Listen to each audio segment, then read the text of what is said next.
Bueno, es suficiente decir esto. Entonces voy a ir más allá y quizás al pasaje sumamente claro. Y por favor que tengan paciencia porque voy a terminar esta sección. ¿Ok? El pasaje bíblico más directo, claro y detallado, Romanos 1. Bueno, vale la pena leerlo.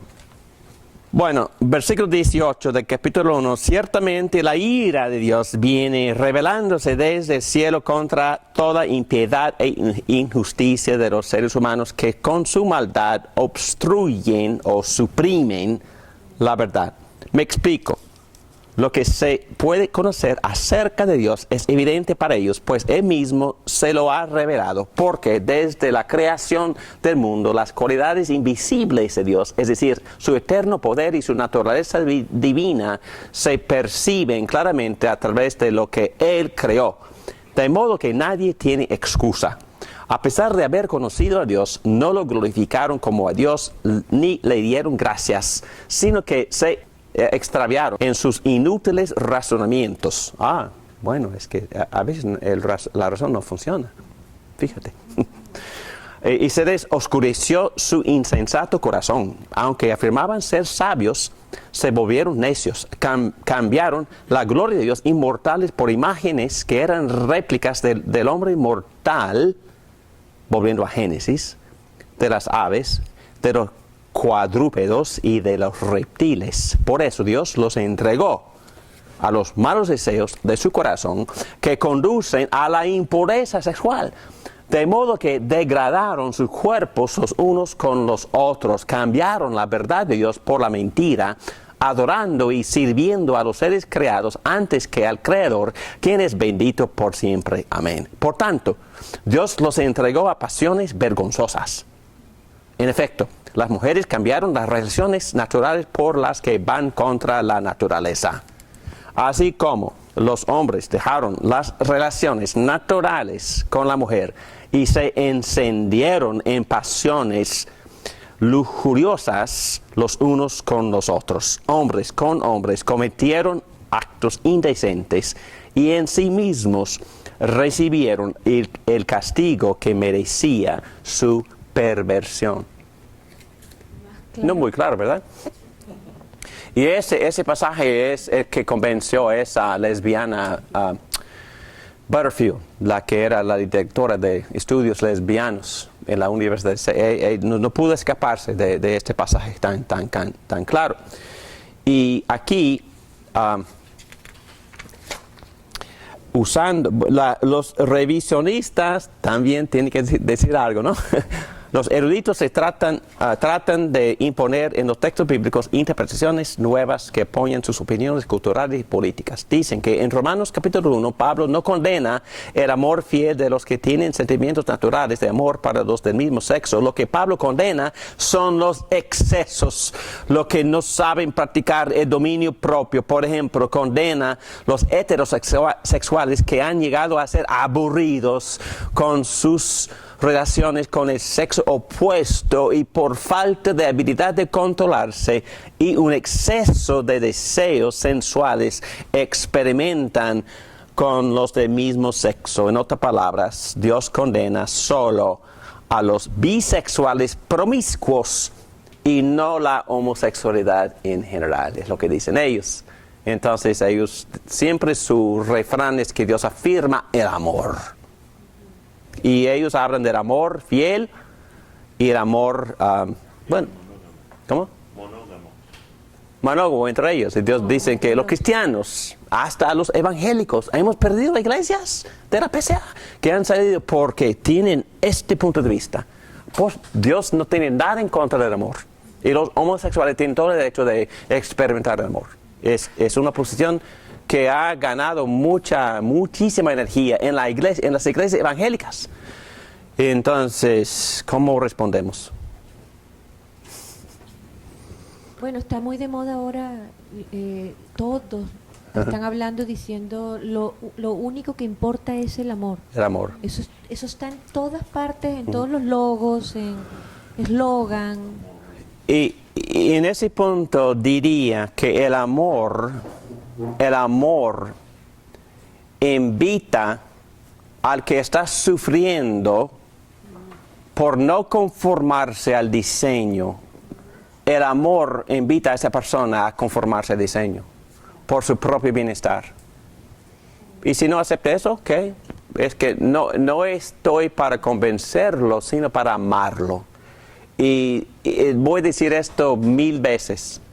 Si amamos a estas personas, las invitamos a que se conformen al diseño. Si amamos a los que tienen tentaciones a transgénero, tenemos que amarlos por invitarlos a buscar el diseño. Si en verdad quieren satisfacción, si quieren placer. Y no puede, quizás no será nada fácil. También los heterosexuales, y hay personas aquí que tienen parejas. Hay personas aquí en el lugar que milagrosamente ya mantienen sus matrimonios. Es quizás no está de moda, pero aquí estamos. Y nosotros también tenemos frustraciones, ¿no? En el mismo matrimonio. Y también en el área de sexo. ¿Estoy mintiendo? Y a veces hasta que los matrimonios heterosexuales no tienen sexo, tampoco. Por problemas en la relación, por distancia, por enfermedad, por traumas, exacto. Y como pastor he escuchado todo. Entonces, Tim Keller les dice a los homosexuales que buscan membresía en su iglesia, después de invitarles amorosamente a que se arrepientan y a que se conformen al diseño de Dios, ellos le preguntan, ¿usted quiere que yo viva en abstinencia para el resto de mi vida? ¡Qué bárbaro! Y él le responde que, pues que sí. Porque así son 40% de las solteras en mi iglesia que nunca van a encontrar esposo porque no existen discípulos para ellas. Bueno, es que simpatizamos al homosexual. Tenemos muchísima compasión, pero la misma compasión también le extendemos a los heterosexuales. Entonces, la vida no es fácil, el matrimonio no es fácil, mantener pureza sexual no es nada fácil para nadie. Entonces, vamos a evitar por amor acercarse al diseño. Yo también tengo problemas, conflictos, tentaciones. En un sentido, mi sexualidad también está quebrantada, pero también yo busco contigo. Te invito a ir conmigo. Vámonos. Vamos a buscar el diseño. El diseño que Dios estableció para nuestro bien, para nuestro placer, es nuestro propósito agradarle, conformándonos a este diseño. Y si nosotros nos conformamos en verdad, vamos a encontrar la paz. En ser transgénero no es encontrar la paz, es encontrar la muerte. Vivir como homosexuales, y tú sabes muy bien, porque este hombre testifica a los homosexuales casi todos los días. Y él ha escuchado las historias de miseria, hasta con los cristianos que se han dado por vencidos. Tenemos que ayudarles a los homosexuales a no darse por vencidos si quieren buscar ese. Tenemos que caminar con ellos, amarlos. Tenemos que amarlos mucho más de lo que los homosexuales aman a los homosexuales. Tenemos que amarlos mucho más de los que se han dado por vencidos, los que la palabra, los que han abdicado, han entregado su responsabilidad a amar, porque no amamos a nadie, a ningún incrédulo, no lo amamos si no lo invitamos a buscar el diseño. Eso se llama arrepentimiento. Llamarle a que se arrepienta es amarlo. ¿Ok? Y tenemos que decírselo. Estoy diciendo esto porque yo lo amo. Tengo que dar este ejemplo. Hace años en nuestra iglesia un hombre homosexual pidió membresía. Estaba totalmente sincero, devoto y arrepentido. Y lo aceptamos. Lo bautizamos y lo admitimos a la Santa Cena. Y él vivió bien por no sé cuánto tiempo, no recuerdo. Pero tarde o temprano cayó en tentación y empezó a pecar de nuevo, hasta vivir con su pareja homosexual. Soy su pastor, ¿qué hago? ¿Cómo lo amo? ¿Cómo se manifiesta el amor en ese caso? Dime, por favor, díganme. Dios te ama por ti. Tengo que ir, tengo que buscarlo. Es oveja perdida. Desviada que hace buen pastor. Yo lo busqué en su casa. Yo entré en la casa. Ahí estaba su amante. Conversamos bien, dialogamos.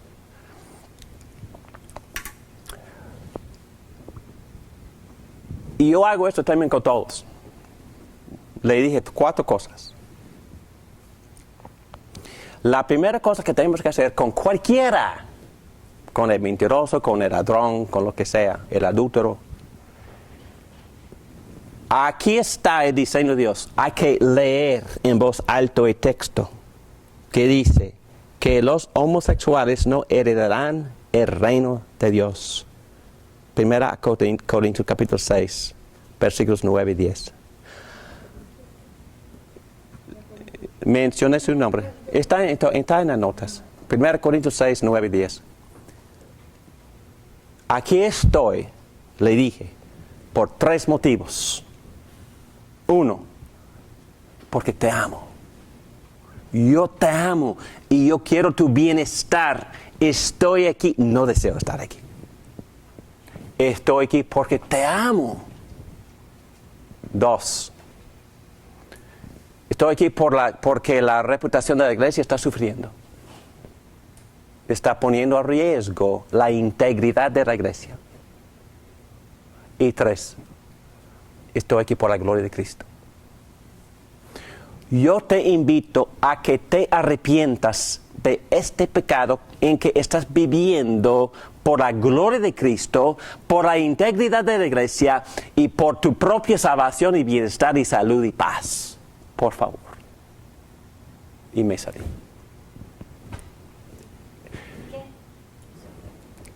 No, este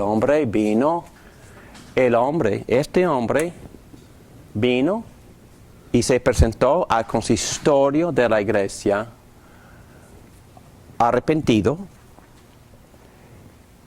y por el hecho de que ha estado viviendo en pecado por un plazo de tiempo, el consistorio lo aceptó su confesión, pero le dije en forma de disciplina, le vamos a quitar la Santa Cena por un periodo definido. Y el hombre le rogaba al consistorio que no lo quitara la Santa Cena.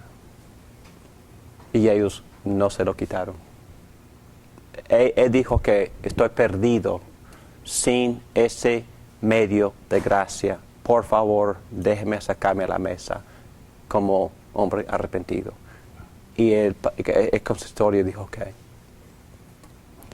Y el hombre siguió fiel por un plazo de tiempo. Y como ese caso, en muchos casos, cayó de nuevo.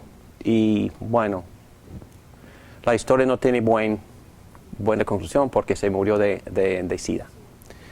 Y su pareja también se murió de SIDA. Pero eso no es es muy, muy triste, pero tampoco es mi preocupación, ¿Cuál es mi preocupación? Como pastor, como hermano en Cristo, ¿cuál es mi deber, mi responsabilidad con los que han profesado conocer a Cristo y son miembros de la iglesia? ¿Cuál es mi responsabilidad? Amarlos y también tomarlos por la mano. Vamos a acercarnos al diseño juntos porque los dos tenemos problemas y defectos en el área de nuestra sexualidad. Entonces, es muy importante no comunicar una actitud de superioridad, porque en un sentido, cada persona es superior a mí. Y Pablo también nos enseña a pensar así, que piense que los demás son mejores que tú. y ese hombre, en un sentido, aún en el sentido espiritual, era mejor que mí. Entonces, lo que su intelecto, su manera de articular ciertas enseñanzas, su compasión para mucha gente, entonces podemos aprender algo de todos. Entonces, nunca presentarnos como superiores. Nada es más feo y nada rechaza más a la persona al cual deseamos comunicar compasión. El apóstol Pablo dijo al final de su vida, él empezó diciendo al principio, entre los santos soy el peor, y después de 14 años dijo entre los apóstoles, no, primero, entre los apóstoles soy el más inferior, entre los 14 años, entre los santos soy el peor. Entonces, al fin de su vida, él dijo, soy número uno entre todos los pecadores. Lo que pasaba es que Pablo crecía en su fe y empezó a respetar la profundidad de la depravación que todavía era atado a su corazón. Entonces, no es decir que nosotros no nos menospreciemos constantemente, pero tenemos que ser muy reales con el remanente de pecado que de lo que somos y el pecado que todavía está atado a nuestro corazón. Entonces, muy respetuosos a la fuerza de ese pecado. Ok. Sí, no, quería mencionar un video de una, me gustaría enviárselos porque no lo pusimos aquí. Okay. Una sexóloga que está hablando acerca de sí, la creo que vi ese video homosexualidad. también. Muy buen video. Sí. Una señora que se los recomiendo. Ella habló de los padres, especialmente las madres, Ajá. que a veces las madres por amor, porque creen que están amando, les dice, les colocan la cama para que se acuesten su hijo con su pareja. Entonces, eso es bueno mencionarlo porque a veces quizá la iglesia ayuda todo, pero si tiene algún familiar que les incita, les aplaude, les dice, no, tú tienes que hacer lo que tú sientes o cosas así, esos tipos de mensaje no ayuda a que esas personas puedan salir, sino al contrario. Y a mí me impresionó esa parte cuando dijo que las madres les ponen la cama para que se acuesten. Gracias por mencionar, ese fue el caso también en ese mismo caso que acaba de mencionar. Eso es exactamente lo que había pasado. Y eso se llama, psicológicamente hablando, enabling. En español, ¿cómo se llama? Enabling. Enable. Oh, darle permiso. Más que permiso, es que darle nido. Alentarle. Aventar. Alentar a la persona. Oh, alentar a la persona, alentarle. Eso también los psicólogos usan esa palabra. Sí, entonces, es muy bueno mencionar eso porque hablando, no soy psicólogo, pero he leído bastantito y también hablo con psicólogos, es que tienen lo que se llama el sistema psicológico. Siempre hay un sistema que apoya el vicio. Alcohólicos, drogadictos, sexólicos, siempre hay un sistema que apoya. Entonces, como pastores, si son cristianos, tenemos que dirigirnos también al sistema, a las personas que están pecando quizás peor, por esa palabra, por Alentar, apoyar. apoyar, exacto. Permisivos. Muy bien. David, Well, ¿Puedo hacer una pregunta o no? Todavía no. claro. Sí, definitivamente, sí. Tú estás hablando de la relación homosexual como pecado. Y has dicho también que puede haber un miembro de la iglesia homosexual arrepentido y célibe en su acción. Pero sin embargo, sigues diciendo que es homosexual en su sentir. Ese sentir en muchos de ellos nunca cambia, nunca se acaba, permanece con ellos aunque sean célibes.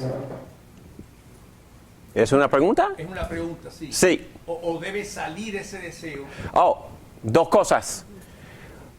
Quizás la tentación sigue y se llama SSA, Same Sex Attraction, atracción al mismo sexo.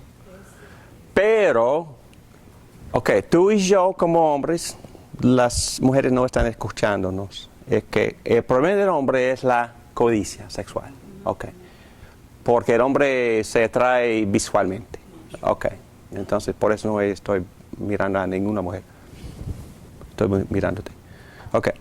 Entonces, si en verdad yo alimento a esa codicia, es pecado, ¿verdad?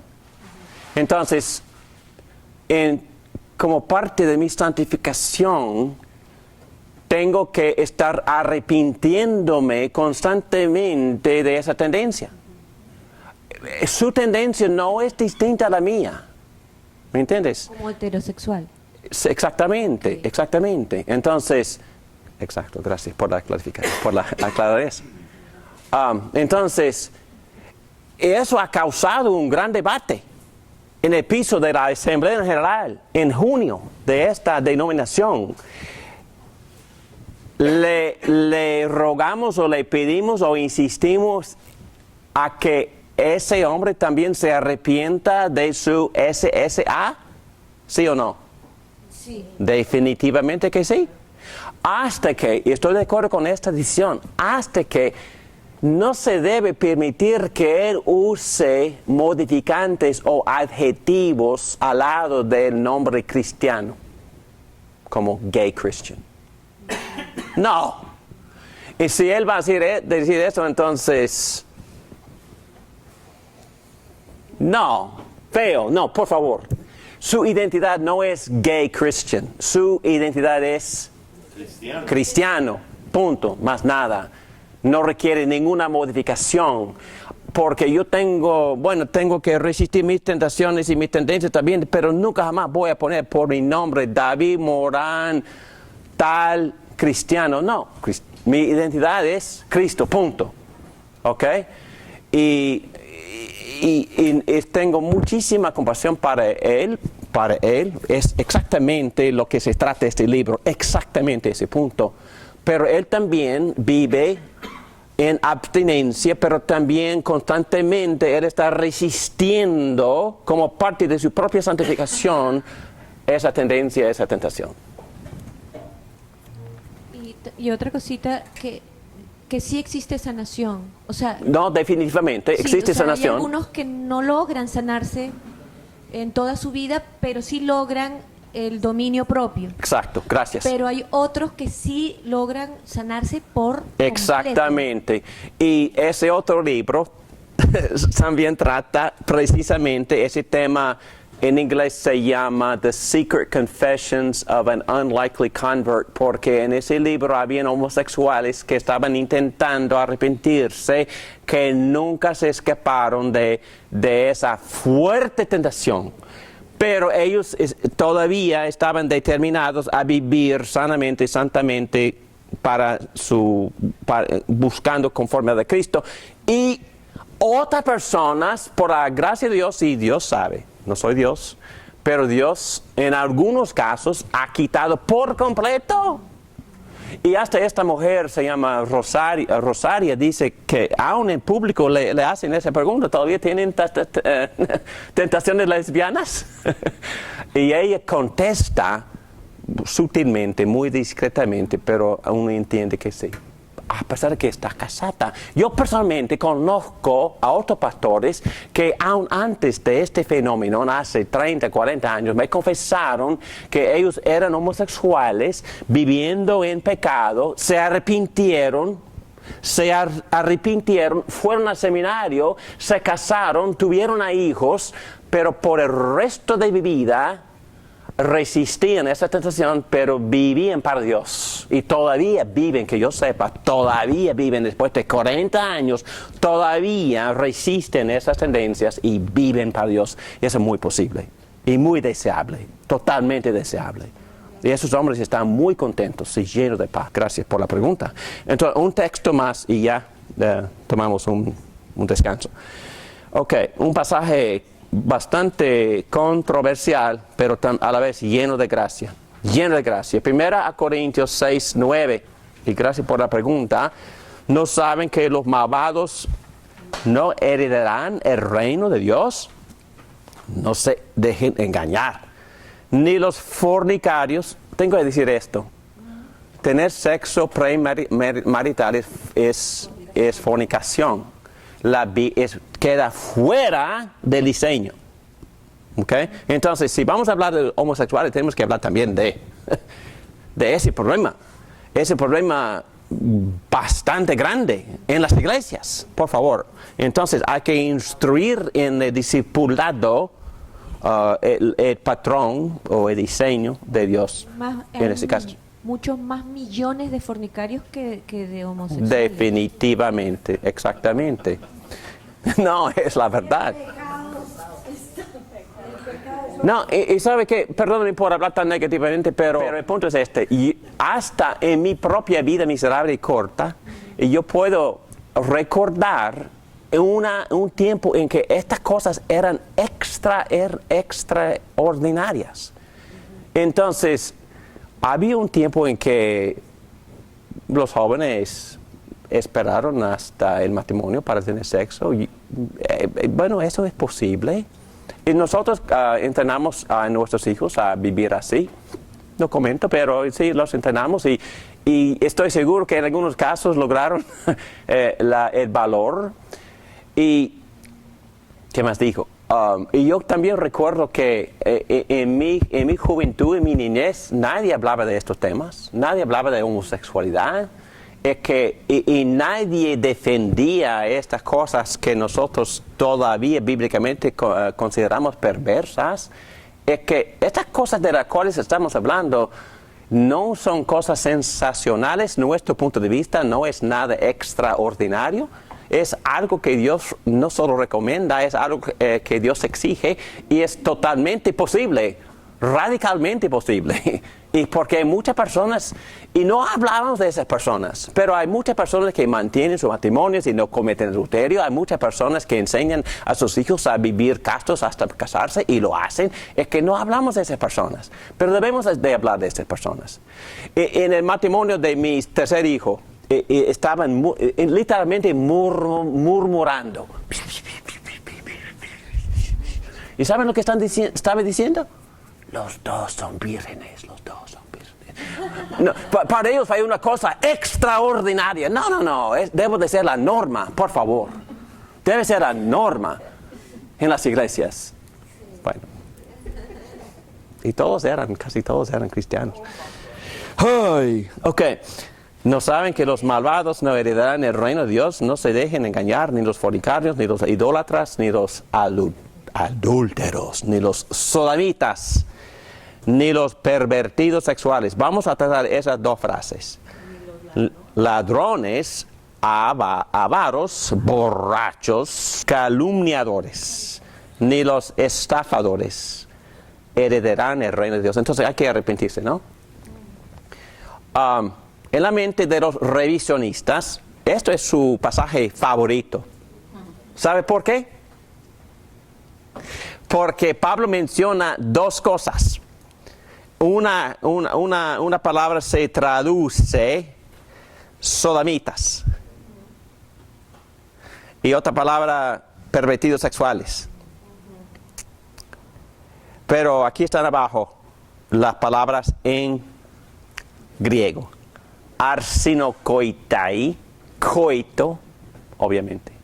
¿Sabe lo que esa palabra significa en griego? Cama. Entonces, en griego lo que están diciendo es que hombres en cama con hombres, o hombres teniendo sexo con hombres, pero hombres en cama con hombres. Y malakoi, suena, ¿no?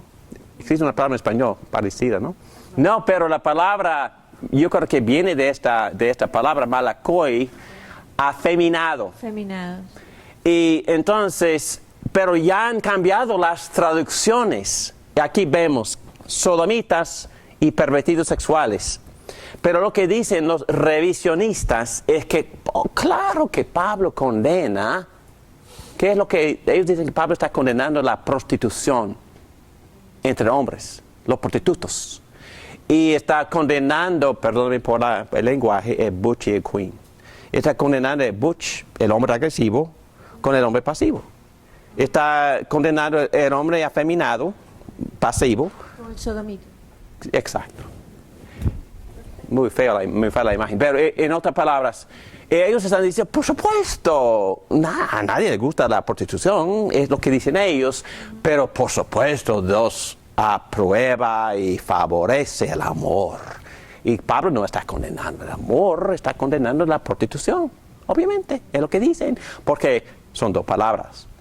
Ok, ¿cómo responder? Todos los eruditos, incluyendo los revisionistas, están de acuerdo de que Pablo inventó esta palabra, arsenkoite, porque no ocurre en ninguna literatura previa en los escritos de Pablo. Creen que Pablo creó la palabra basado en Levítico 18:22, porque en ese versículo traducido al griego, en la Septuaginta, es el Antiguo Testamento traducido al griego, se lee así: no te acostarás coite con un hombre, arsen, como quien se acuesta con una mujer. Pablo combinó las dos palabras en arsenokoitai, que significa arsen, hombre, que koitai, cama, con arsen, hombre, hombres que van a la cama con hombres. Malakoi, esta palabra a veces se traduce afeminado, se refiere a la pareja pasiva en las relaciones homosexuales. Precisamente por eso, por el hecho de que Pablo usa dos palabras, que los revisionistas dicen que Pablo está condenando la prostitución de muchachos y no la homosexualidad en general. Según ellos, Pablo condena a los malakoi, los muchachos pasivos, prostitutos, y los arsiokoitai, los hombres que usan a los prostitutos, y no condena el amor fiel entre hombres del mismo sexo. Bueno, es un argumento basado en silencio. No hay evidencia en ninguna literatura antigua de la Biblia o extra bíblica que existía ese tipo de relación, el amor homosexual bendecido por los apóstoles o por Dios. Entonces, argumento en silencio, no existe evidencias. Pablo usa la palabra arsenkoitai en 1 Timoteo 1:10 aquí abajo por sí sola. Entonces no hay modificación, no hay otra palabra, pero él condena la homosexualidad en 1 Timoteo, versículo 10.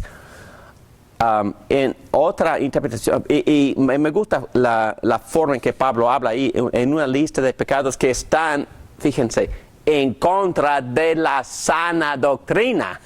Él no dice que esos pecados van en contra de la ética o de la moralidad, dice que van en contra de la sana doctrina. ¿Por qué dice eso? ¿Sexo es doctrina? Hemos pasado 2 horas diciendo que sí, ¿no? es doctrina de altísima calidad, porque refleja la gloria de Dios en la Trinidad, en el matrimonio de Cristo de la Iglesia y también en la unidad del cielo con la tierra. Sí, es sana doctrina. Y Tim Bailey, no traje este libro, pero leí otro libro que dice The Grace of Shame, o la gracia de la vergüenza. En este libro, Tim Bailey habla muchísimo de esta palabra malakoi. Y él demuestra que en casi todas las versiones antes de la segunda parte de este siglo, malakoi se traducía afeminados. Y él estaba diciendo, y hasta casi me convence, de que es muy buena y correcta y la traducción preferida, porque no solo, y vamos a estudiar textos que enseñan esto, no solo Dios quiere que nosotros nos conformemos a su diseño en el acto sexual, pero Dios quiere que esos hombres se comporten como hombres, y quiere que las mujeres se comporten como mujeres y no al revés. Pablo aparentemente está diciendo que los hombres que pretenden ser mujeres están pecando, y las mujeres que pretenden ser hombres están pecando, porque Dios quiere mantener no solo las distinciones en el acto de sexo, Dios quiere mantener las distinciones en carácter, en personalidad, porque estas características en 1 Timoteo capítulo 2 y en 1 de Pedro capítulo 3, estas características de varón y hembra también comunican algo acerca de la naturaleza de Dios y algo que Dios quiere que el varón enseñe a la iglesia y que la mujer enseñe a la iglesia. Y somos diferentes. Lo he notado y observado. Somos diferentes. Somos diferentes gloriosamente. Somos diferentes porque cada quien tiene su papel y su distinción, pero somos iguales y somos también mutuamente dependientes. Los hombres dependen de las mujeres y las mujeres de los hombres. Y lo más animador leo todo. Pablo usa dos palabras que describen este comportamiento repugnante y termina diciendo que los que practican estas cosas y no se arrepienten no heredarán el reino de Dios. Versículo 10. En ningún sentido está creando una clase de homosexualidad bendecida por Dios, eso es absurdo, para decir que sí es maltratar a las escrituras de una manera extremadamente irresponsable y absurda. Pero lo más animador de este pasaje es que muchos de los miembros de la iglesia en Corinto obviamente se habían arrepentido de todos los pecados de la lista, incluyendo el pecado de la homosexualidad. Habían sido perdonados, santificados y justificados. La gracia de Dios es poderosa y misericordiosa. Que Dios nos bendiga a nosotros llenando nuestra iglesia con este tipo de conversación. Amén.